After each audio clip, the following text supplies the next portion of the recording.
بسم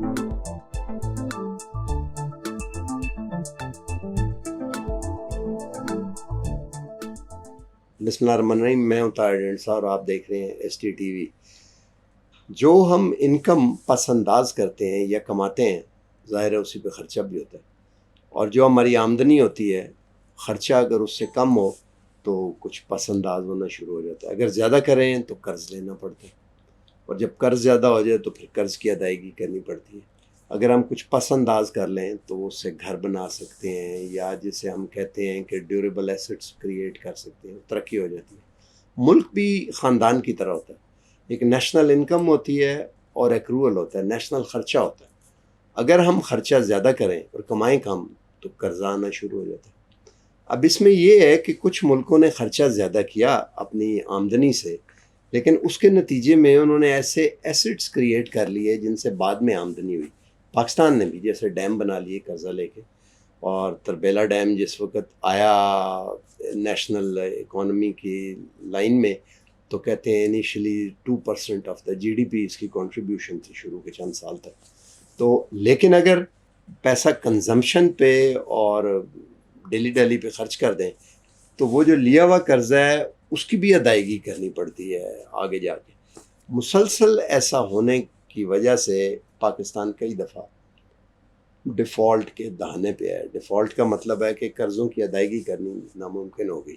آئی M F نے آپ سے ایک دو پہلے پروگرام میں انہوں نے کہا جو قرضہ لیتے ہو اس سے وہ لمٹ ہے جسے پرائمری ڈیفیسٹ کہتے ہیں، یہ تو مینٹین کرو، لیکن اسی سٹیٹ کے ہم اندر ہیں۔ 24 پروگرام ہم کر چکے ہیں آئی ایم ایف کے ساتھ۔ صرف ایک پروگرام ایسا تھا 2013 والا جو کمپلیٹ ہوا، اور وہ بھی اس لیے کمپلیٹ ہوا کہ آئی ایم ایف اگلا پروگرام دینا ہی چاہتا تھا، اور وہ چلتا رہا۔ ریلیکس اس کی سپرویژن کی گئی اور اس پہ زیادہ کھینچا تانی نہیں کی گئی فزیکل ڈیفیسٹ۔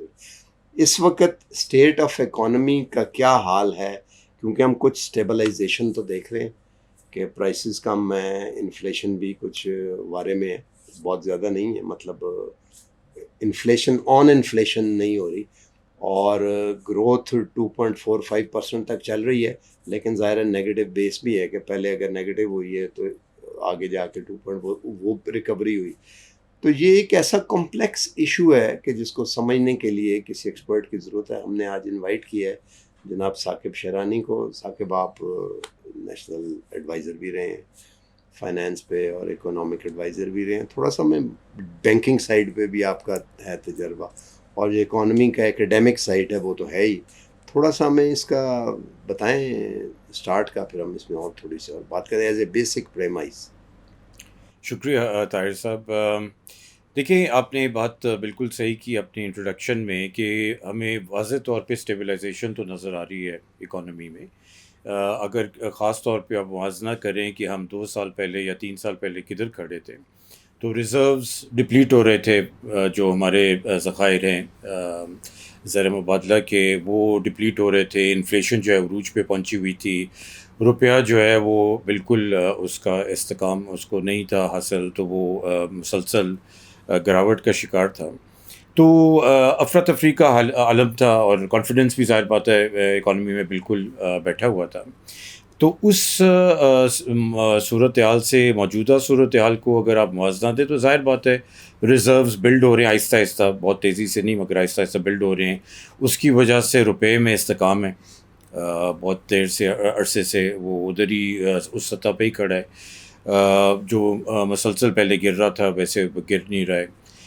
اور دوسرا آئی تھنک سب سے بڑی جو شاید ایک لحاظ سے کامیابی جو حکومت جس کو اوبویسلی کہتی ہے مانتی ہے، اس کے بارے میں بھی ہم بات کریں گے کہ اس کے ہر چیز کا دوسرا ایک رخ ہوتا ہے، دوسرا پہلو ہوتا ہے۔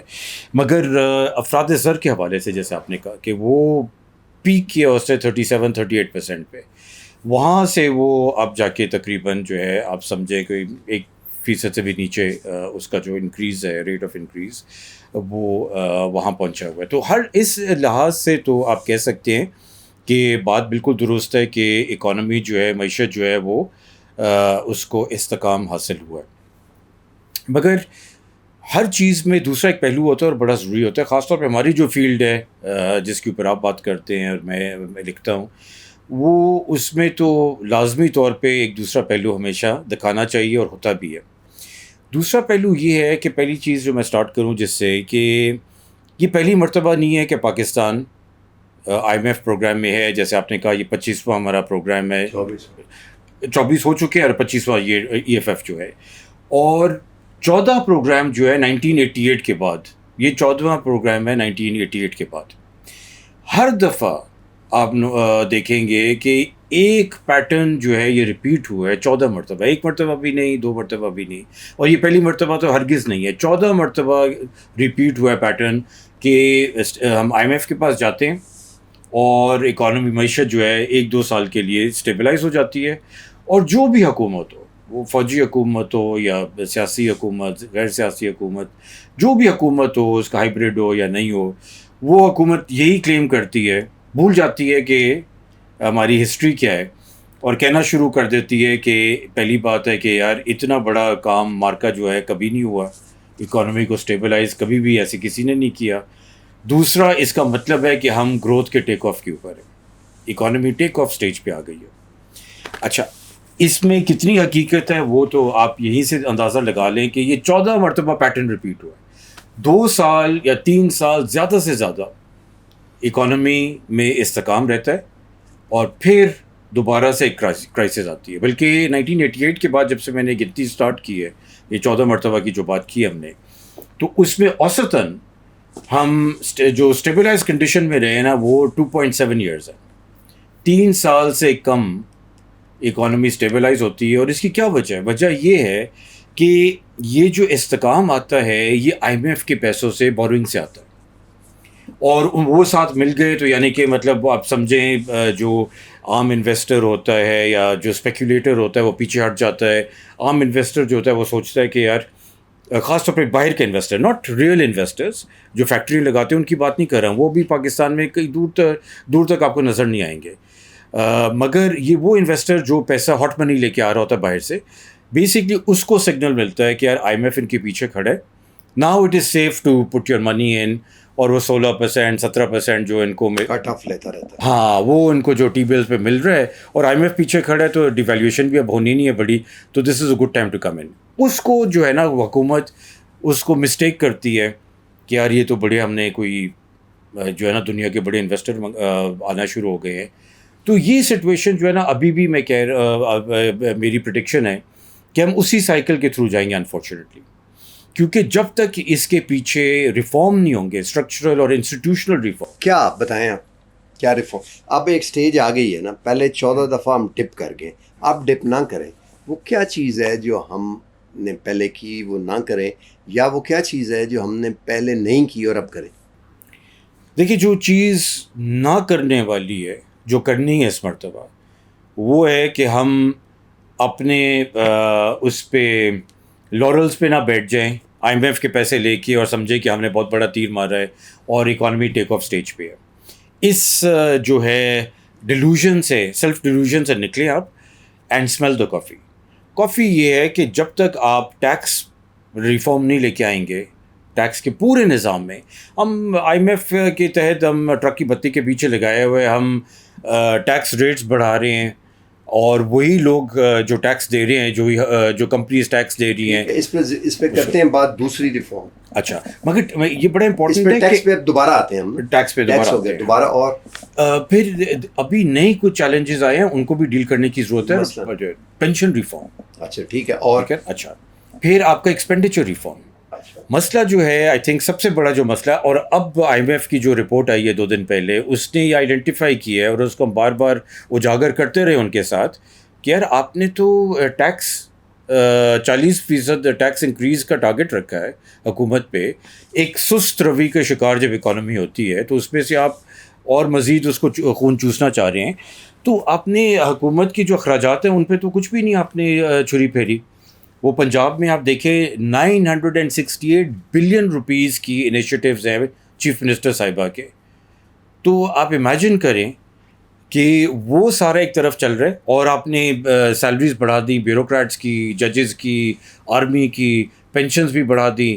اچھا, آپ کیو بلاک یا ادھر آپ سیکریٹریٹ جا کے دیکھیں, ہر گاڑی نئی گاڑی کھڑی ادھر.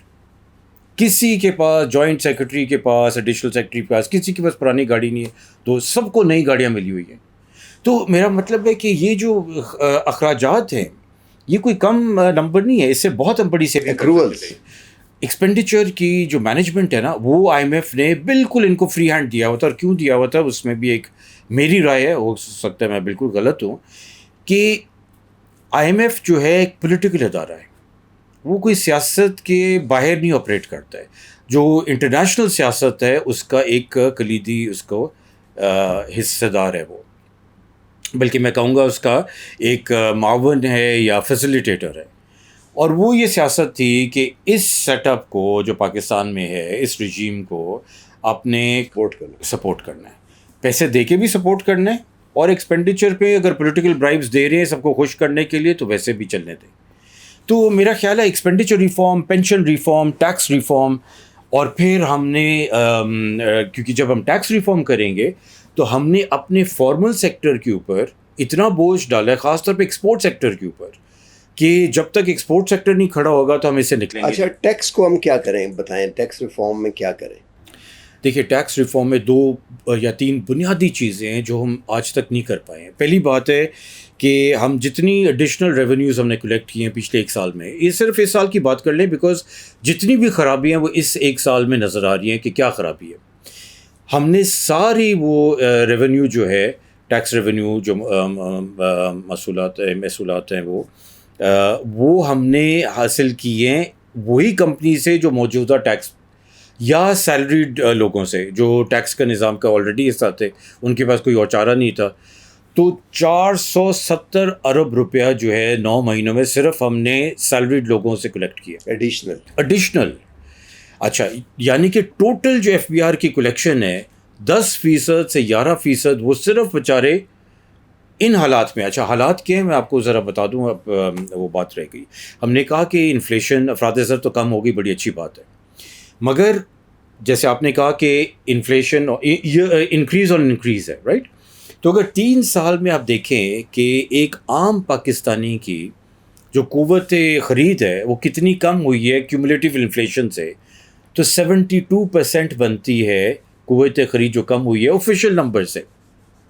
یعنی کہ جو 40,000 روپیہ کما رہا تھا وہ آج 22,000 روپے کی قوت خرید ہے اس کی، جو 3 سال پہلے تھی، رائٹ؟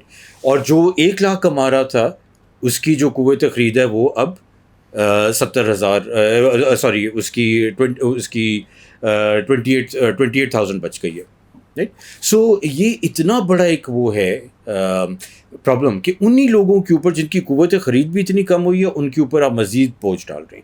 اچھا، تاجر دوست اسکیم برائے نام کی ایکچولی ناکام، رائٹ؟ آپ نے تاجروں پہ ہاتھ نہیں ڈالا۔ Agricultural income tax, tick the box, I M F نے آپ کو کرنے دیا، تعریف کی، واہ واہ، مگر آپ کو پتہ ہے اور مجھے پتہ ہے کہ وہاں سے کیا آنا ہے، کچھ بھی نہیں آنا ہے، بیکاز نہ تو پروونسز کلیکٹ کریں گے اس کو، نہ F B R set up ہے کہ وہ کلیکٹ کر سکتا ہے۔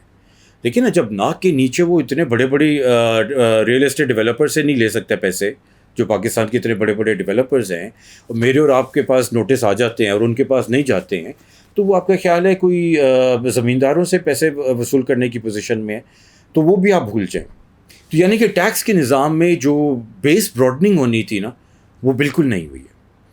اور دوسرا جو ہے، جو سب سے آئی تھنک بنیادی چیز ہے جو ہم کبھی نہیں بات کرتے ہیں اس کے بارے میں، اور آئی ایم ایف بھی نہیں کرتے، اور ہم بار بار اس کو ہم کہتے ہیں، ان کو اس کو فلیگ کرتے ہیں، جب تک آپ ایف بی آر کی ریسٹرکچرنگ نہیں کریں گے، وہ ایف بی آر نہیں کھڑا کریں گے جو ایک ماڈرن، پروگریسو اور آرمز لینتھ ادارہ ہو، جس کا نہ ان کو پتہ ہو میری شکل کیا ہے، نہ مجھے پتہ ہو میری آئی ٹی او کی شکل کیا ہے، اور جیسے جس طرز پہ آئی آر ایس چلتا ہے امریکہ میں اس طرز پہ چل رہا ہو، ایک ٹیکنالوجی ڈریون اور ڈیٹا ڈریون، اس قسم کا ایف بی آر جب تک آپ نہیں بنائیں گے نا تو آپ کے حالات جو ہے ایسے کیسے ہی رہیں گے۔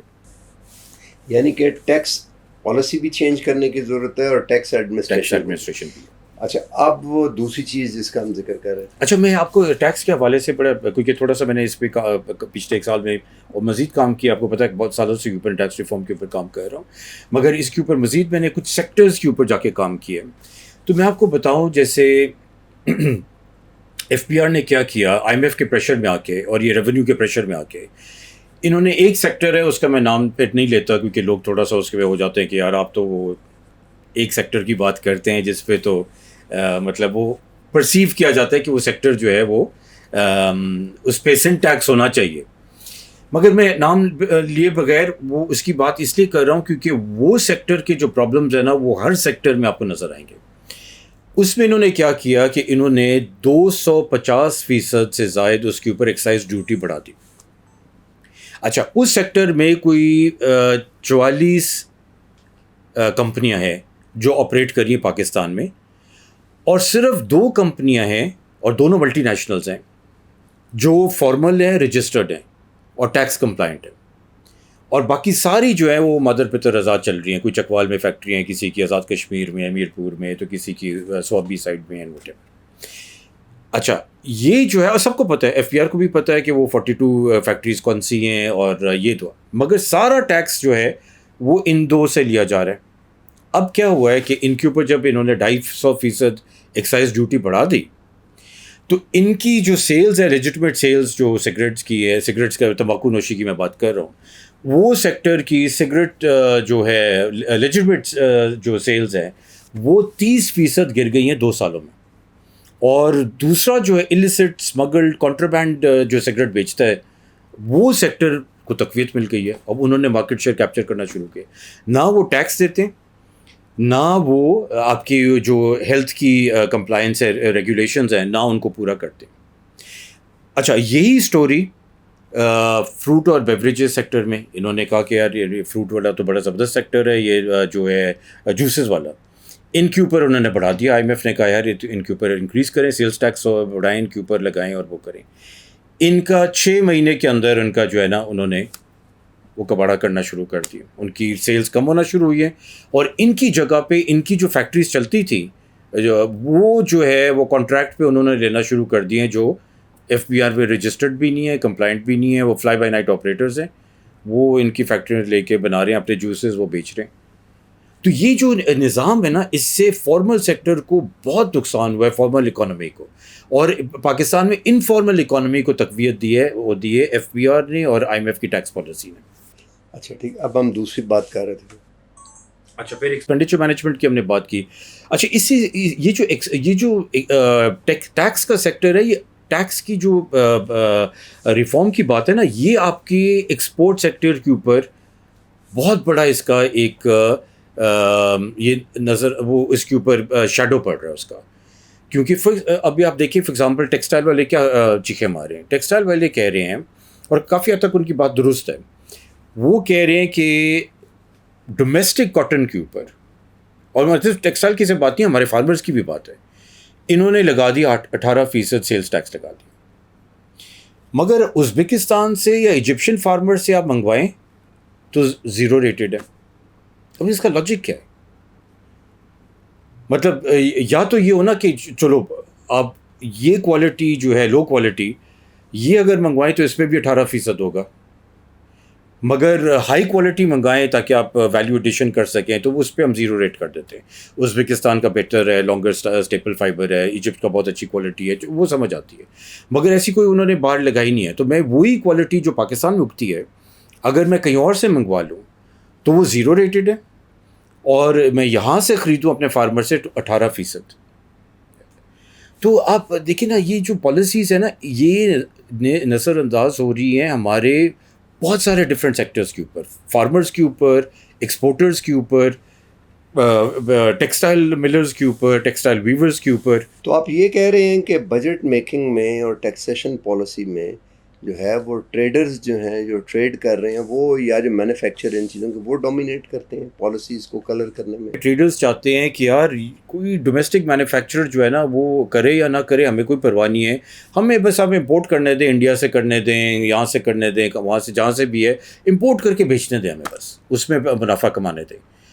اچھا, وہ آبویسلی تضاد ایک پیدا ہوتا ہے کہ یار وہ آپ ان کو اگر کریں اور ڈومیسٹک مینوفیکچرر وہی چیز بنا رہا ہے تو پھر آپ اس کو ڈس ایڈوانٹیج کریں. دوسری طرف آپ دیکھیں ایگریکلچر فارمرز کی طرف, وہ زیادہ ان کو سبسڈیز دینا, ان سے ٹیکس وصولی نہ کرنا, چھوٹ دینا بیانہ میں, عشر میں, جو بھی مطلب ان کو دے سکتے ہیں چھوٹ دیتے ہیں. تو یہ ایک پرابلم رہا ہے ہمارا. ہمیں اپنی کنسٹیٹوئنسی سے ہٹ کے پاکستان کی انٹرسٹ میں کیا چیز ہے، لانگ ٹرم انٹرسٹ میں، اس کے بارے میں سوچ رہے ہیں. ہمارے انٹرسٹ میں ہے کہ مینوفیکچرنگ سیکٹر ہمارا تقویت پکڑے. ہم آپ کو پتہ ہے ڈی انڈسٹریلائزیشن کی طرف کتنے سالوں سے چل رہے ہیں، اور اس کی بنیادی وجہ ہے ہماری ٹیرف پالیسی، جس میں ہم نے امپورٹس کو فری آنے دیا. خاص طور پہ جب چائنا کے ساتھ FTA کیا تو ہم نے بڑا نقصان کیا اپنے ڈومیسٹک مینوفیکچرنگ سیکٹر کا. اور ہماری ٹیکس پالیسی جہاں ہم نے یہ مینوفیکچررز کے اوپر، لوکل بزنسز کے اوپر اتنا ٹیکس کا ہم نے بوجھ ڈال دیا ہے کہ اب وہ آؤٹ آف بزنس ہو رہے ہیں، وہ کمپیٹیو نہیں ہیں، باہر سے منگوانا زیادہ سستا پڑتا ہے. اچھا، تیسری چیز جس کا ہم ذکر کر رہے ہیں، تو میرے خیال ہے یہ 2-3 اگر چیزیں آپ بنیادی طور پہ کر لیں. آف کورس ایک اور جو بہت بڑا ریفارم ہے جس پہ کام چل رہا ہے، مگر وہ سست روی کا شکار ہے، اور ادھر بھی IMF کا اپروچ بالکل غلط ہے میرے نزدیک. وہ ہمارا انرجی سیکٹر ہے، کیونکہ جب تک وہ نہیں ٹھیک کریں گے تو ہمارے کمپیٹیونیس ایشوز ٹھیک نہیں ہوں گے. باقی ٹیکس کی ایک پالیسی ہے اور ایک ہماری انرجی کی پرائسنگ ہے. یہ دو چیزیں جو ہمارے انڈسٹری کو بالکل ڈبو رہی ہیں. اس میں پرابلم یہ ہے کہ IMF کو یہ سمجھ نہیں تھی، بہت سالوں سے انہوں نے پاکستان کو ایک ٹرک کی بتی کے پیچھے لگا دیا کہ آپ کے مسئلے اسی وقت ٹھیک ہوں گے جب کاسٹ ریکوری ٹیرف آپ کر لے کے آئیں گے.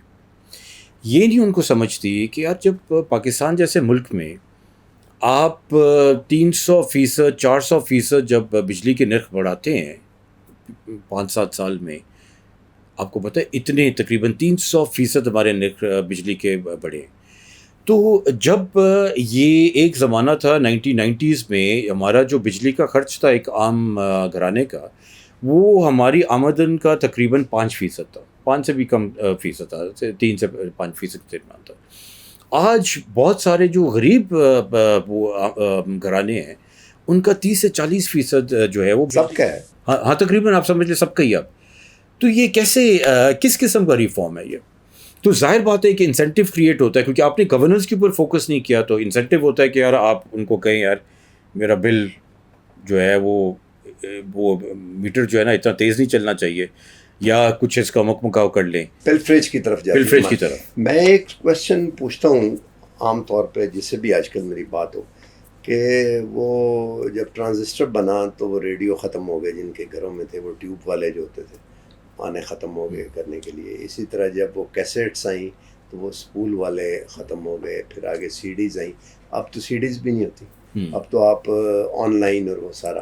تو وہ میرے پاس خود میرے ٹین ایج کے زمانے کی جو کیسٹس تھیں ان کا ایک وہ صندوق بھرا پڑا ہوا کرنے کے لیے، لوگوں ایسے کسی کام کا نہیں کہ یوز ہی نہیں کرتے. تو ڈسٹرکشن ہوگی وہ آگے چلنے کے لیے، لیکن اب وہ اس کا ایک وہ چینج ہوا اور اب زیادہ وائبل ہے یہ جو نیا سسٹم ہے.